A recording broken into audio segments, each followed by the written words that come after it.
मेरा नाम नैतिक है। ये बात बीते 15 सालों पुरानी है, जब मैं जवान लड़का हुआ करता था। ये दुनिया ऐसी है, यहाँ पर आपकी एक छोटी सी गलती को भी बड़ा सा पाप बना दिया जाता है और आपके बुरे समय में आपको उनकी सजा मिलती है। मेरे साथ भी कुछ ऐसा ही हुआ था। कहते हैं कि ऊपर वाला माफ कर देता है, लेकिन लोग माफ नहीं करते। दिल को सुकून नहीं मिलता, लोग जीने नहीं देते और कुछ गलतियां हमसे ऐसी हो जाती हैं जिनका पश्चाताप हम कितना भी चाहकर कर लें, मगर कुछ भी पॉसिबल नहीं होता। ऊपर वाले को राजी करने के लिए मैंने अपनी जिंदगी का एक ऐसा कदम उठा लिया था जो मेरे लिए उस बंद कमरे के अंदर मौजूद था। मैं खुद को कोस रहा था कि मैंने ये सब क्यों किया, लेकिन मुझे सिर्फ उन गुनाहों के बारे में पता था जो मैंने किए थे, जो मुझे सुकून लेने नहीं दे रहे थे। मुझे पता था कि मेरे सामने जो बैठी है वो एक ऐसी औरत है जिसके साथ कोई भी इंसान आसानी से रहना नहीं चाहेगा। मैं भी उसके साथ एक घंटा भी नहीं गुजार सकता था। शायद उसे कोई कूड़ा उठाने वाला भी अपनी जिंदगी में जगह नहीं देता। अब मुझे उसके साथ पूरी जिंदगी गुजारनी थी, लेकिन मैंने ये सब कुछ अपने दिल को सुकून पहुंचाने के लिए किया था। मैं धीमे धीमे कदमों से कमरे के अंदर गया था। देखा तो वो बिस्तर पर घूंघट डालकर बैठी हुई थी। मैं उसके करीब जाने की हिम्मत कर रहा था। मेरा तो दिल भी नहीं चाह रहा था कि मैं उसका घूंघट उठा लूं। पूरे कमरे में अजीब सी बदबू फैल चुकी थी और अब शायद ये बदबू मेरी जिंदगी और मेरे भाग्य का हिस्सा बन चुकी थी। पता नहीं ये मुश्किल रास्ता मैंने अपने लिए क्यों चुना था। पता नहीं मैं उस रास्ते पर कैसे चलता, लेकिन जैसे ही मैंने अपनी पत्नी का घूंघट उठाया तो मुझे एक जोरदार झटका लगा था, जैसे मुझे कोई जोरदार हार्ट अटैक आने वाला हो, क्योंकि वो तो बहुत ही ये कहानी मेरी जिंदगी के उन पापों की है जो मेरे कैरेक्टर को साफ जाहिर करते हैं। कहते हैं कि पैसा इंसान की पहचान को बदल देता है और मेरी जिंदगी इस बात का जीता जागता सबूत है। मेरे पास बहुत सारा पैसा था। मेरे पिता शहर के एक बड़े बिजनेसमैन थे। जब वो दुनिया से चले गए तो मैं उनके पैसों पर ऐश करने लगा। दोस्तों के साथ शराब पीता, बार क्लब में जाता, दोस्तों के साथ हमेशा कहीं ना कहीं ट्रिप पर जाता रहता। यहाँ तक कि मैंने लड़कियों से भी दोस्ती कर ली थी और मैं लड़कियों का गलत इस्तेमाल करने लगा था।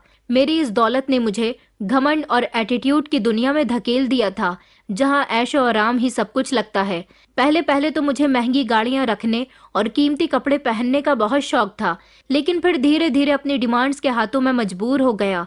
ये डिमांड्स मुझे ऐसे रास्ते पर ले आई जहाँ झूठ, धोखा, बेवफाई जैसी चीजें मेरे लिए मामूली सी बन गई थी। लड़कियों को धोखा देना, उनका दिल दुखाना, उनकी इज्जत के साथ खेलना मेरे लिए आम सी बात हो गई थी। ये पाप मुझे किसी कामयाबी की तरह लगता था, लेकिन हकीकत में तो ये सब कुछ मेरे दिल को छन्नी कर रहा था। मैं अपने माता पिता का इकलौता बेटा था। पिताजी के मरने के बाद मेरी जिंदगी पहले से और भी ज्यादा खुशहाल गुजरने लगी थी, क्योंकि मेरी मम्मी मुझसे बहुत प्यार करती थी। बचपन से लेकर अब तक उन्होंने कभी मुझे किसी चीज के लिए रोक टोक नहीं की थी। पापा हमेशा मुझे रोक टोक करते रहते थे, क्योंकि अपना बिजनेस वो खुद संभालते थे और उन्हें पैसे की अहमियत थी, लेकिन मैं उनका पैसा पानी की तरह बहाया करता था। पापा के मर जाने के बाद मम्मी ने उनका बिजनेस संभाल लिया। हालांकि पापा के मरने के बाद ये जिम्मेदारी मेरी थी। मैं जवान था, चाहता तो अपने पापा का बिजनेस संभाल सकता था। मैंने ऐसा नहीं किया। मैं अपने आप को किसी जिम्मेदारी में बांधना नहीं चाहता था। मैं खुलकर अपनी जिंदगी जीने वालों में से था, इसलिए मुझे किसी की रोक टोक बहुत बुरी लगती थी। मम्मी मुझसे कुछ नहीं कहती थी और अभी भी वो मुझसे कुछ नहीं कह सकती थी, क्योंकि वो पापा का बिजनेस संभालने में इतनी बिजी हो गई थी कि अब उनका बहुत ही कम अपने बेटे पर ध्यान जाया करता था। जब वो घर आती तो मैं उन्हें मिलता ही नहीं था, और जब मेरा उनसे सामना होता तो वो मुझसे ज्यादा बात नहीं करती थी। बस जिंदगी इसी तरह से गुजर रही थी। मैंने न जाने कितनी लड़कियों को अपने प्यार के जाल में फंसाया था, उनके साथ गलत करके उनको छोड़ दिया था। मेरे पास पैसे की कोई कमी नहीं थी।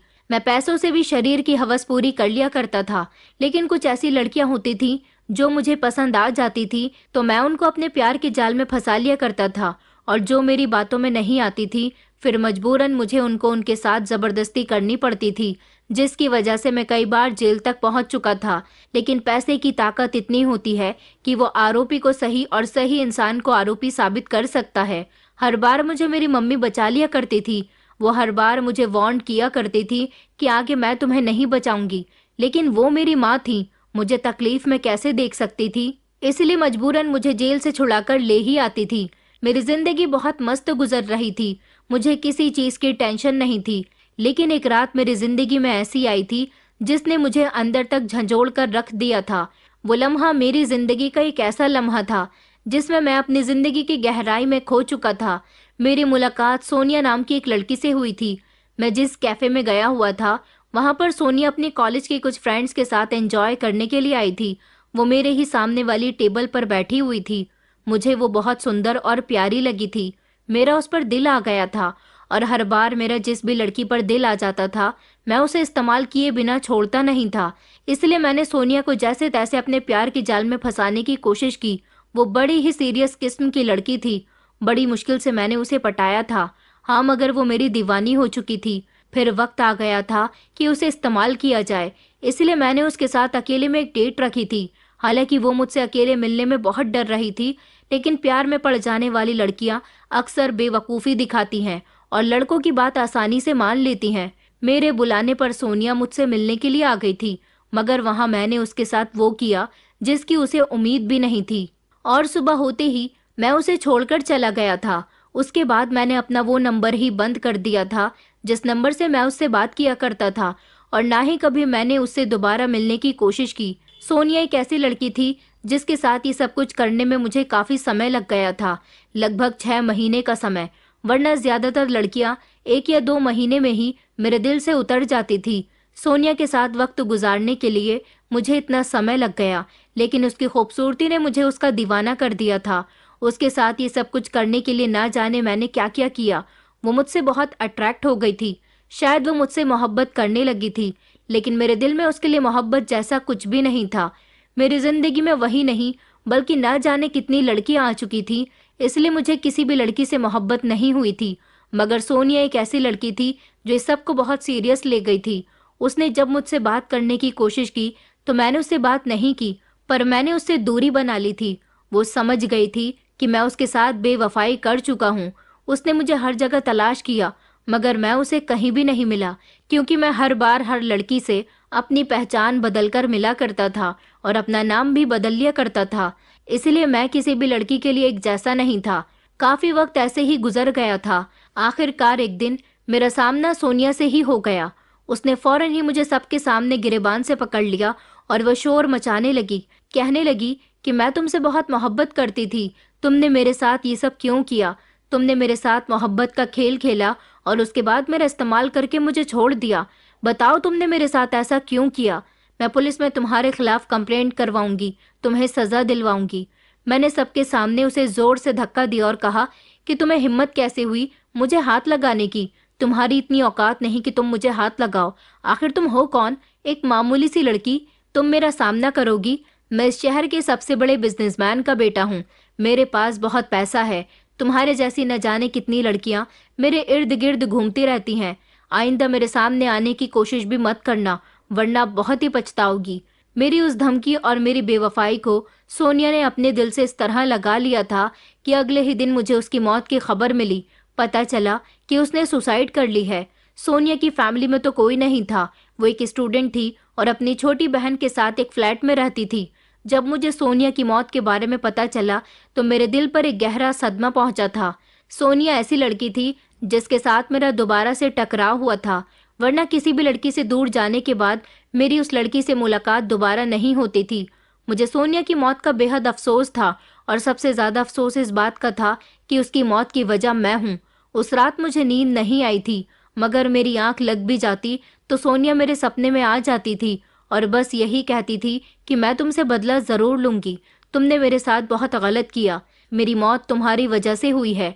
उसका इस तरह से मेरे सपने में आकर मुझे डराना, मुझे धमकी देना मुझे बहुत सता रहा था और मैं बहुत दुखी हो गया था।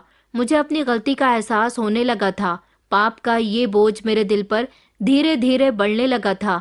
बस उसके बाद से मैंने सारे ही गलत कामों से मुंह फेर लिया, क्योंकि सोनिया की मौत का सदमा मेरे दिल पर इतना गहरा लग चुका था कि मुझे अपना किया एक एक पाप याद आने लगा था। और हर रात सोनिया मेरे सपने में आकर मुझे धमकी दिया करती थी। ये सबसे ज्यादा डरावनी बात थी। रातों को मैंने सोना छोड़ दिया था।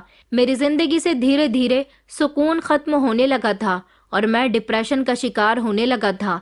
मेरी ऐसी कंडीशन हो गई थी कि मैं रात को कमरे में पहुंचने के बाद चिल्लाने लगता था। मम्मी मुझे संभालने आती थी और यही समझाया करती थी कि ये सब तुम्हारे बुरे कर्मों का नतीजा है। अभी भी समय है, सुधर जाओ, कि कहीं ऐसा न हो कि तुम अपने पापों का पश्चाताप करना चाहो और तुम्हारा पश्चाताप तुम्हें एक ऐसी गहराई में पहुंचा दे जहां से वापस निकलने का कोई रास्ता ही न हो। मुझे किसी भी तरह से सुकून चाहिए था और सुकून मुझे कहीं भी नहीं मिल रहा था। मैं अंदर ही अंदर इतना परेशान हो गया था कि मुझे अपने आप से नफरत होने लगी थी और मैं सोचता था कि मैंने अपने बीते हुए समय में इतना सब कुछ गलत क्यों किया। बार बार मुझे सोनिया की याद आती थी। मेरा मन करता था कि वो कहीं से भी आ जाए और मैं उससे माफी मांग लूं। मुझे ऐसा लगता था जैसे माफी मांगकर ही मेरे दिल का बोझ हल्का हो सकता है। मुझे हर जगह सोनिया का चेहरा नजर आता था, लेकिन सोनिया इस दुनिया से जा चुकी थी और यही हकीकत थी। मैंने अपने दोस्तों के साथ उठना बैठना भी बंद कर दिया था। एक दिन मेरे दोस्त मुझसे मिलने के लिए आए और कहने लगे कि तुमने हमारे साथ कहीं घूमना फिरना, पार्टी करना और लड़कियों के साथ बातचीत करना भी छोड़ दिया। आखिरकार तुम इतने कैसे बदल गए? फिर मैंने उनको बताया कि सोनिया की मौत हो गई है और उसके मर जाने के बाद से मेरे दिल पर एक भारी बोझ है जिसे मैं उतार नहीं पा रहा हूँ। शुरू में तो मुझे अपने किए पर कोई अफसोस नहीं था, लेकिन जब मेरी आत्मा पर यह पाप छाने लगा, मेरे साथ बहुत बुरा होने लगा। मुझे लगा था कि मेरी बात सुनकर मेरे दोस्त मेरे साथ हमदर्दी जताएंगे या फिर मेरा साथ देंगे, मगर वो तो जोर जोर से हंसने लगे और कहने लगे कि तुम मजाक कर रहे हो ना, देखो ये सब सिर्फ कुछ दिनों तक ही होता है, बाद में तुम अपनी जगह पर आ जाओगे। तुम शरीफ होने का ड्रामा कर रहे हो और ये ड्रामा सिर्फ तुमसे कुछ ही दिनों तक ही हो पाएगा, उसके बाद वही करोगे जो किया करते थे। वैसे भी तुम्हें इस सब की आदत है और इंसान आदत से मजबूर होता है। वो कभी भी अपनी आदतों को ज्यादा दिन तक कंट्रोल में नहीं कर सकता, क्योंकि हर इंसान का खुद पर काबू होता है लेकिन आदतों पर नहीं होता। मुझे अफसोस हो रहा था कि ऐसे कठिन समय में मेरे दोस्त मेरी तकलीफ को नहीं समझ पा रहे थे, बल्कि मुझ पर हंस रहे थे। मेरे ऐसे दोस्त जिन पर मैंने अपना ना जाने कितना कीमती समय बर्बाद किया था और अपना ढेर सारा पैसा भी मैं उन लोगों पर खर्च किया करता था, उन लोगों के पास से उठकर मैं आ गया था और मैंने सोच लिया था कि मैं अब कभी भी अपने दोस्तों का सामना नहीं करूंगा। मुझे अपने दिल का बोझ हल्का करने के लिए कुछ ना कुछ तो करना ही होगा। फिर मैंने सोचा कि सोनिया तो अब वापस नहीं आ सकती और सोनिया के अलावा भी मैं ना जाने कितनी लड़कियों की जिंदगी बर्बाद कर चुका हूँ। मेरे पापों का घड़ा भर चुका है, तभी तो मुझे किसी पल भी सुकून नहीं है। क्या मुझे तब सुकून आएगा जब मैं अपने पापों का पश्चाताप कर लूंगा? लेकिन मेरे पापों का पश्चाताप कैसे होगा? मेरे इस फैसले से मेरे सारे करीबी लोग मुझसे दूर हो गए थे, जिनको मैं अपना सब कुछ समझता था। लेकिन हकीकत ये थी कि वो सिर्फ मेरे पैसे और मेरे रुतबे की वजह से मेरे साथ थे। मैंने कभी भी अपने पिता के नाम का फायदा नहीं उठाया था। मेरे पिता एक बहुत ही इज्जतदार इंसान थे। मैंने हमेशा उनका नाम डुबोया था। मैं चाहता तो अपनी माँ की जगह खुद उनका बिजनेस संभालता और उनका नाम रोशन करता। सबसे पहले तो मेरे दोस्त ही मेरे खिलाफ हो गए थे। मैंने उनके साथ अपना काफी समय बर्बाद कर दिया था। रात के समय पार्टियां करना, कोठों पर जाना, बिना मतलब लड़ाई झगड़ा करना। मेरे पैसे और नाम का वो लोग खूब फायदा उठाया करते थे। अब जबकि मैं बदल गया था और मैंने उन लोगों के साथ उठना बैठना भी बंद कर दिया था, तो उन्हें मेरा ऐसा रूप पसंद नहीं था। वो लोग मुझे पहले जैसा ही ठीक समझते थे। उन्हें मेरा ये नया रूप पसंद नहीं आया था, क्योंकि मेरे इस नए बदलाव से उनका फायदा खत्म हो गया था। क्योंकि वो हमेशा मेरे पैसों पर ऐश करते थे और अब मैंने फिजूल खर्ची करनी बंद कर दी थी और अपने पापा का बिजनेस ज्वाइन कर लिया था और अब मैं पैसे भी बहुत सोच समझकर खर्च करने लगा था। मेरे इस बदलाव पर मेरी मम्मी बहुत खुश हुई थी। उन्होंने कहा था कि बेटा, जिंदगी की हकीकत यही है कि अगर हम अच्छाई के रास्ते पर चलेंगे तो हमारे साथ हमेशा अच्छा होगा, और अगर हम बुराई के रास्ते पर चलेंगे तो हमारे साथ हमेशा बुरा होगा। इसलिए बुरा करने से पहले बुरा होने के अंजाम के बारे में सोच लेना चाहिए। मम्मी की बात मुझे अच्छी तरह से समझ आ रही थी, क्योंकि उन्हें मेरी हालत पर तरस आने लगा था और ये एहसास भी होने लगा था कि जब मैं बिगड़ा हुआ था तब वो मुझ पर रोक टोक क्यों नहीं करती थी। अगर उन्होंने मेरे ध्यान से परवरिश की होती तो शायद मेरे लिए अब ये वक्त न आया होता। फिलहाल मैं चाहता था कि मैं अपने पापों का पश्चाताप करने के लिए किसी ऐसी लड़की से शादी करूं जिसे किसी के सहारे की जरूरत हो। जिस हिसाब से मैं लड़कियों की इज्जत खत्म कर चुका था, शायद इसी तरह से मेरे दिल को सुकून मिल सकता था।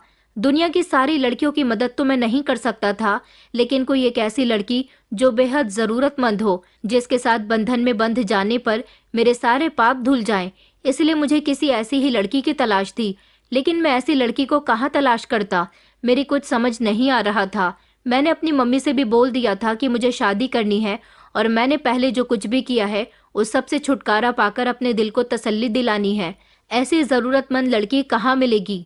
मुझे ऐसी लड़कियों की तलाश करनी होगी, और जो लड़की मुझे सबसे ज़्यादा ज़रूरतमंद और हालात की मारी मिलेगी, मैं उसी से शादी कर लूँगा। मगर मैं उससे ज़बरदस्ती की शादी नहीं कर सकता।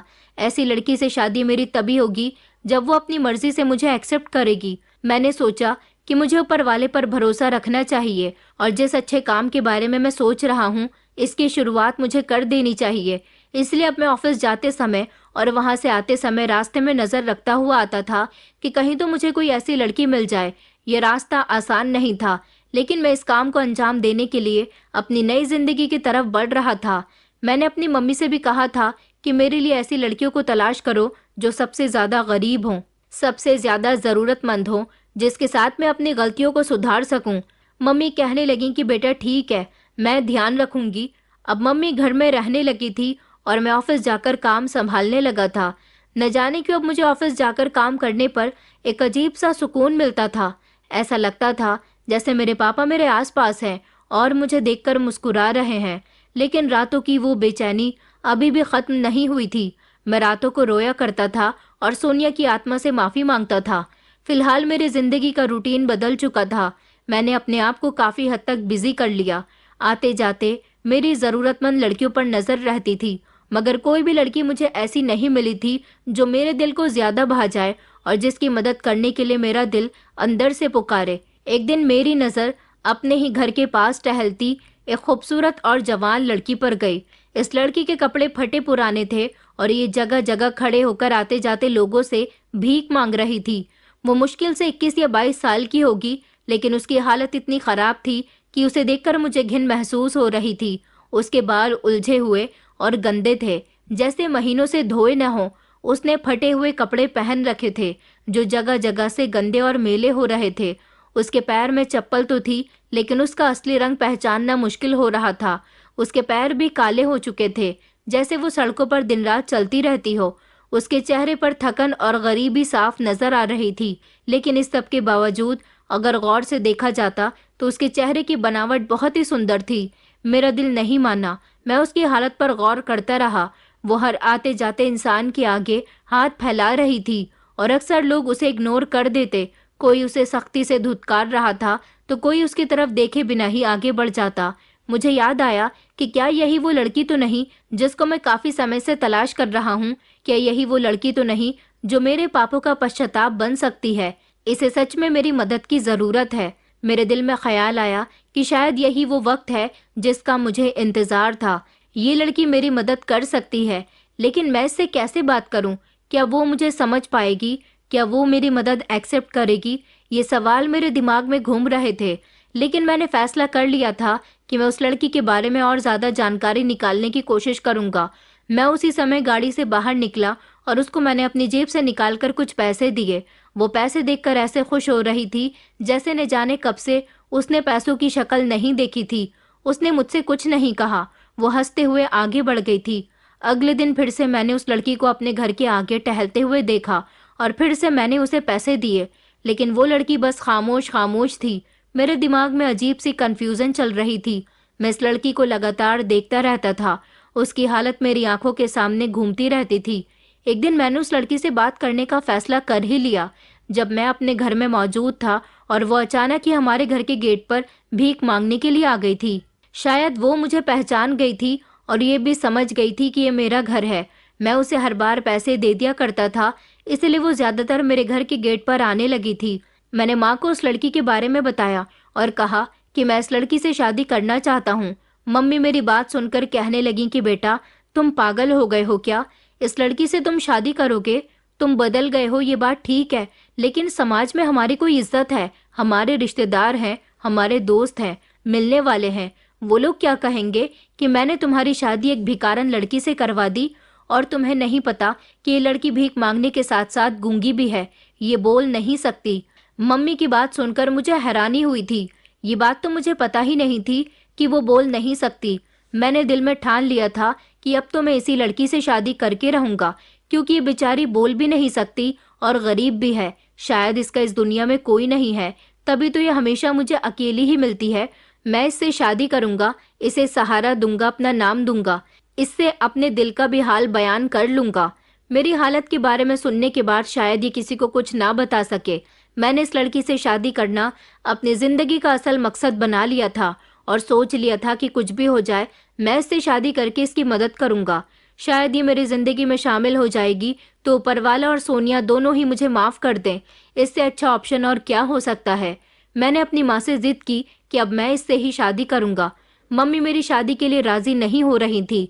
मैंने उन्हें बड़ी मुश्किल से मनाया था और कहा था कि मुझे दुनिया की परवाह नहीं है, मुझे सिर्फ इस लड़की को अपनी जिंदगी में शामिल करना है। मैं जिद्दी तो शुरू से ही था। मेरी मम्मी ने मेरी बात मान ली थी। मैंने भी इस लड़की से बात की, इससे पूछा कि तुम्हारा नाम क्या है, क्या तुम मुझसे शादी करोगी। पहले तो इसने चारों तरफ देखा और फिर अपनी आंखों से मेरी आंखों में देखने लगी। मैंने उसे भरोसा दिलाया कि मैं तुम्हें बहुत खुश रखूंगा। उसने धीमी सी गर्दन हिलाकर हाँ में जवाब दिया और पेन से मेरे हाथ पर अपना नाम निशा लिखकर बताया था। मैं बहुत खुश हुआ था। मुझे अच्छा लगा था कि उसने फौरन ही मेरे हक में फैसला कर दिया था। फिर मेरी शादी उसके साथ हो गई थी, लेकिन मंडप में जब वो मेरे बराबर में बैठी हुई थी तब उसके अंदर से उठने वाली गंध मुझे बहुत तेज आ रही थी। हालांकि मैंने उसे बाजार से कपड़े दिलवाए थे कि उसकी हालत काफी हद तक सुधारने की कोशिश की थी। शायद ऐसी बदबू उसके शरीर में बस गई थी। हकीकत तो ये थी कि वो अपने बीते हुए कल का सितम पूरी तरह से खत्म नहीं कर सकती थी। मैं सोचने लगा, मैंने ये क्या कर लिया। क्या सच में मैं इस सब के लिए तैयार था। लेकिन मेरा मन कह रहा था कि ये लड़की तुम्हारी जिम्मेदारी है, तुमने इसे अपनी पत्नी बनाया है और अब तुम्हें इसे इज्जत देनी होगी। दूसरी तरफ मेरा दिल ये कह रहा था कि मैंने अपनी जिंदगी की सबसे बड़ी गलती कर ली है। मैं सोचने लगा, क्या सच में इस लड़की के साथ मेरी जिंदगी पूरी हो सकती है। क्या मैं अपने बीते हुए कल को भुला सकता हूँ। वो मेरे कमरे में जा चुकी थी। थोड़ी देर के बाद मैं भी कमरे के अंदर गया तो एक अजीब सी बदबू आ रही थी। मेरे दिल में ख्याल आया कि शायद मैंने बहुत जल्दी फैसला कर लिया। मुझे कुछ सोचने समझने के लिए समय चाहिए था, लेकिन अब मेरे पास भागने का कोई रास्ता नहीं था। मैं कमरे के अंदर गया, उसके पास जाकर बैठ गया। जैसे ही मैंने उसका घूंघट उठाया तो मेरे होश उड़ गए थे।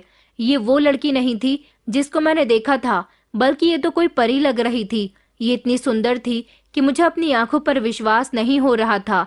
लाल दुल्हन के कपड़ों में वो बेहद ही खूबसूरत लग रही थी। उसके गोरे गोरे हाथों पर मेहंदी थी। आज वो साफ सुथरी होकर मेरे सामने आई थी, इसलिए मैं उसे पहचान भी नहीं पा रहा था।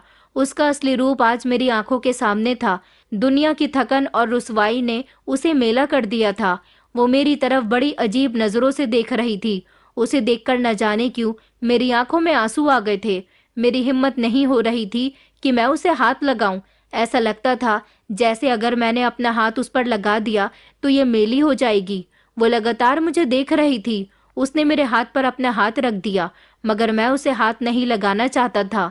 ना जाने क्यों मुझे सोनिया और बाकी सारी लड़कियों की याद आ गई और मैं फूट फूट कर रो दिया। मैंने उसे वो सब कुछ बता दिया जो मैं अपने बीते हुए कल में कर चुका था। मैं उसके आगे हाथ जोड़कर माफी मांगने लगा और कहने लगा कि तुमसे शादी मैंने इसीलिए की है ताकि मैं अपनी गलतियों को सुधार सकूं, तुम्हें सहारा दे सकूं। मुझसे तुम्हारे लिए जितना हो सकेगा मैं करूंगा।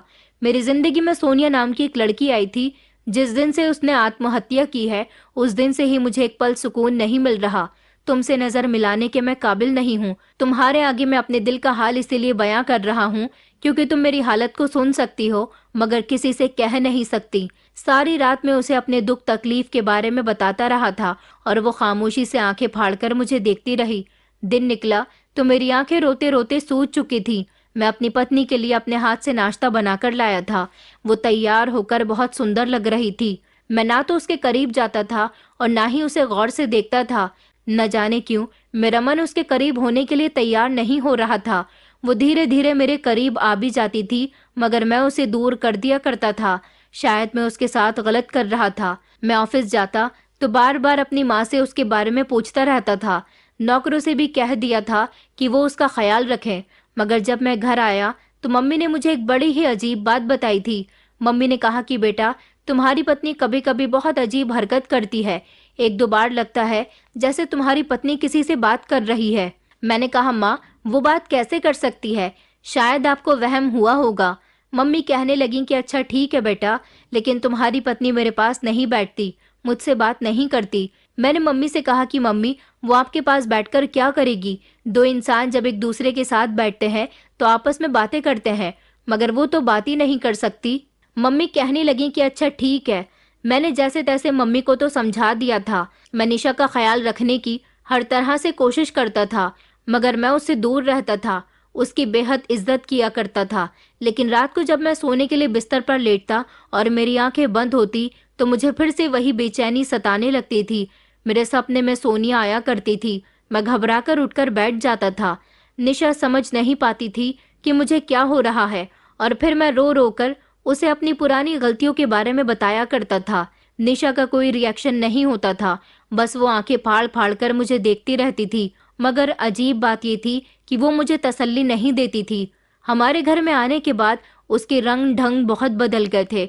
उसने अपने आप को पूरी तरह से बदल लिया था। अगर मैं उसके करीब नहीं जाता था तो वो भी मेरे करीब नहीं आती थी। न मेरे साथ कोई हमदर्दी करती थी, न ही मेरे किसी काम का ध्यान रखती थी। मम्मी हमेशा मुझसे उसकी शिकायतें करती रहती थी, लेकिन फिर भी मैं निशा के साथ हमदर्दी से पेश आता था और अपनी मम्मी से कहता था कि आपको कोई हक नहीं बनता मेरी पत्नी को कुछ भी कहने का। निशा की खातिर मैं मम्मी को भी डांट दिया करता था। मैं बहुत खामोश खामोश सा रहता था। वो बेड पर सोती और मैं सोफे पर सोया करता था। जितना होता उससे दूर रहने की कोशिश करता था। वक्त इसी तरह से गुजरता जा रहा था। मैं खुश था कि मेरी पत्नी बहुत अच्छी है और उसे हर तरह का आराम मिल रहा है। एक दिन मैंने एक डॉक्टर से बात की और उनको अपनी पत्नी की कंडीशन के बारे में बताया। उन्होंने कहा कि हम आपकी पत्नी को देखना चाहते हैं, उनसे मिलना चाहते हैं ताकि देख सकें कि उनकी कंडीशन कैसी है। दरअसल मैं अपनी पत्नी का इलाज करवाना चाहता था। मैं चाहता था कि अगर पॉसिबल हो तो मेरी पत्नी का ट्रीटमेंट हो जाए और वो बोलने लगे। ज्यादातर निशा इशारों में ही बातें किया करती थी। मैं चाहता था कि वो भी बोलने लगे, इसलिए एक दिन मैंने निशा से कहा कि निशा, मैं तुम्हारा इलाज करवाना चाहता हूँ। मेरी बात सुनकर निशा चौंक गई और फटी फटी नजरों से मुझे देखने लगी, जैसे वो मुझसे कुछ कहना चाहती हो, लेकिन वो बोल नहीं सकती थी, इसलिए अपनी बात मुझसे कैसे कह सकती थी। हाँ, मगर इशारों में वो मना करने लगी कि मुझे अपना इलाज नहीं करवाना। मैंने कहा कि नहीं, मैं तुम्हें डॉक्टर के पास ले जाऊंगा। वो इशारे से कहने लगी कि मेरा इलाज नहीं हो सकता, मैं बचपन से ही ऐसी हूँ। मैंने कहा कि कोई बात नहीं, मेरे पास पैसे की कमी नहीं है और ये दुनिया बहुत बड़ी है। इस दुनिया के किसी न किसी कोने में तो तुम्हारा इलाज होगा ना, चाहे मुझे तुम्हारा इलाज करवाने के लिए कितनी ही दूर क्यों न जाना पड़े। मैं हर जगह जाऊंगा, लेकिन तुम्हारी ठीक होने में मदद करूंगा। वो मेरी बात पर घबरा गई। इलाज की बात सुनकर मम्मी भी खुश हुई थी। उन्होंने कहा था कि बेटा, फिर तुम भी हमारी तरह बातें करने लगोगी। मैं उसे अपने साथ ले जाने की बहुत जिद कर रहा था, मगर वो बार बार मुझसे मना कर रही थी कि उसे मेरे साथ डॉक्टर के यहाँ नहीं जाना। मुझे लगा कि शायद वो डर रही है। उस दिन मुझे एक अर्जेंट मीटिंग में जाना था, इसलिए मैं निशा को डॉक्टर के पास नहीं ले जा सका।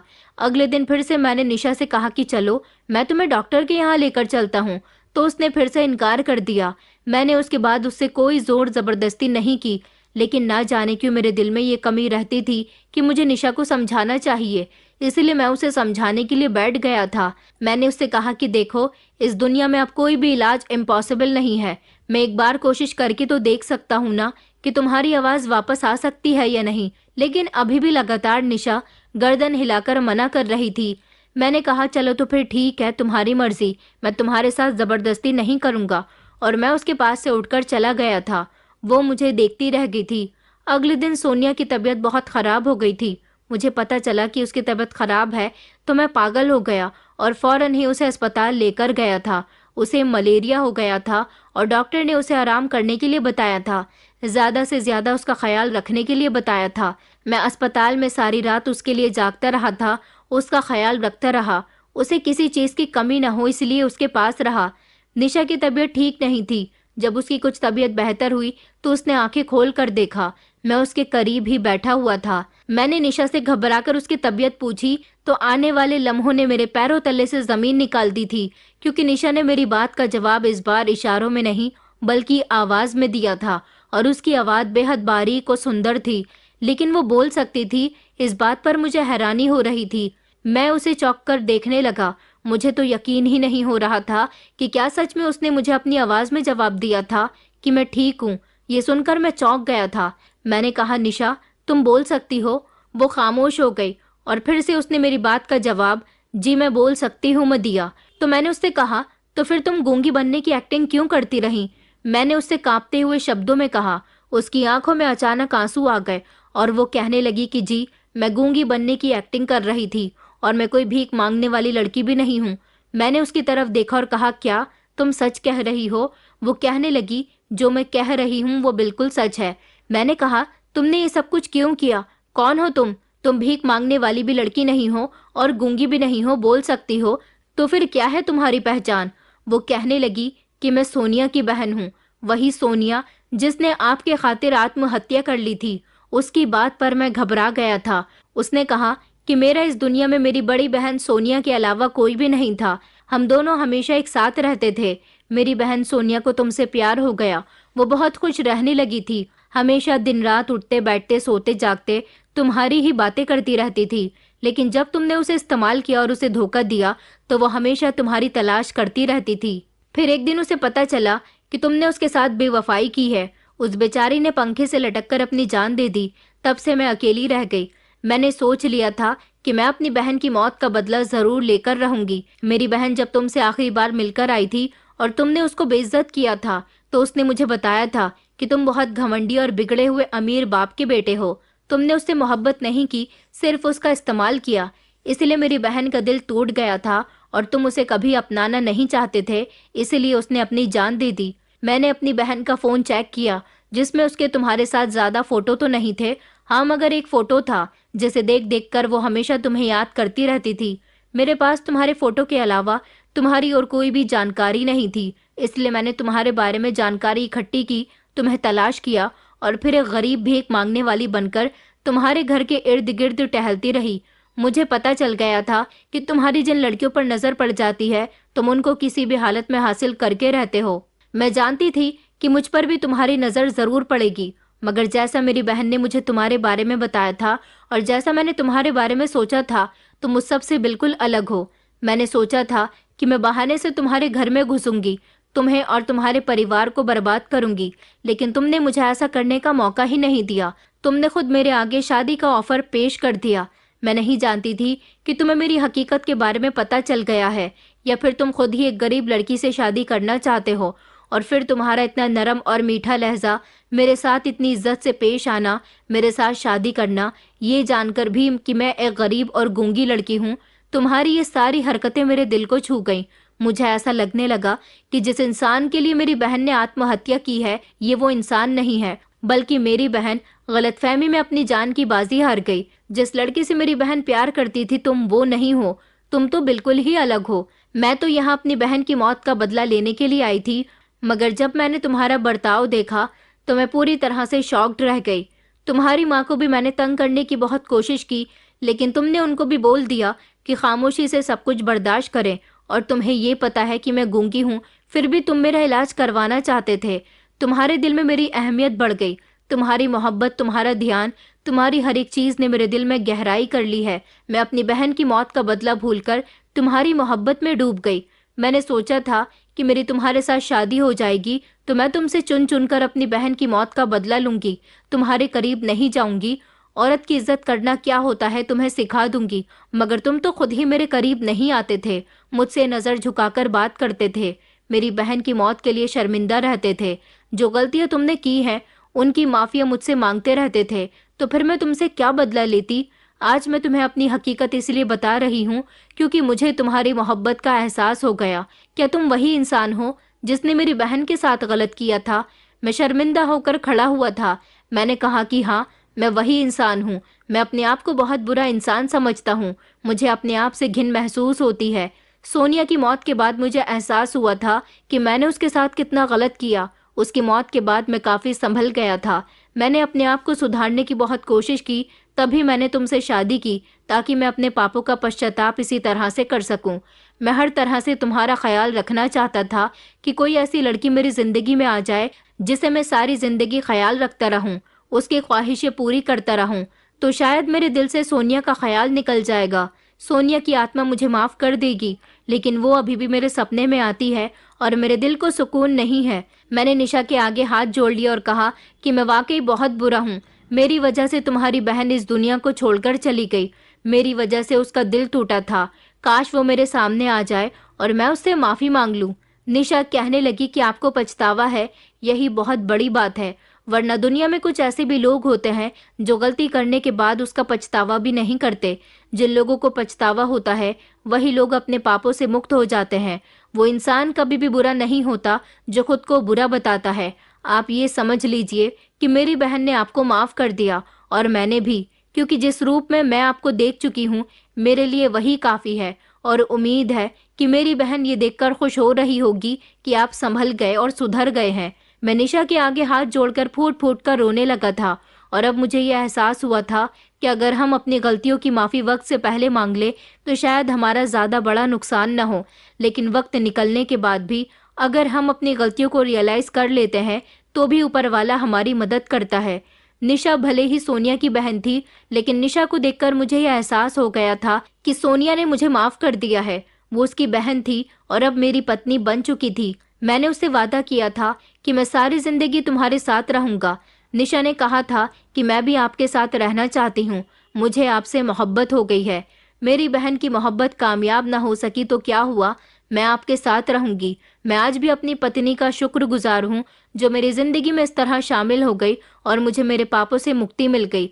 और उस दिन के बाद से मेरी जिंदगी में सुकून ही आता चला गया।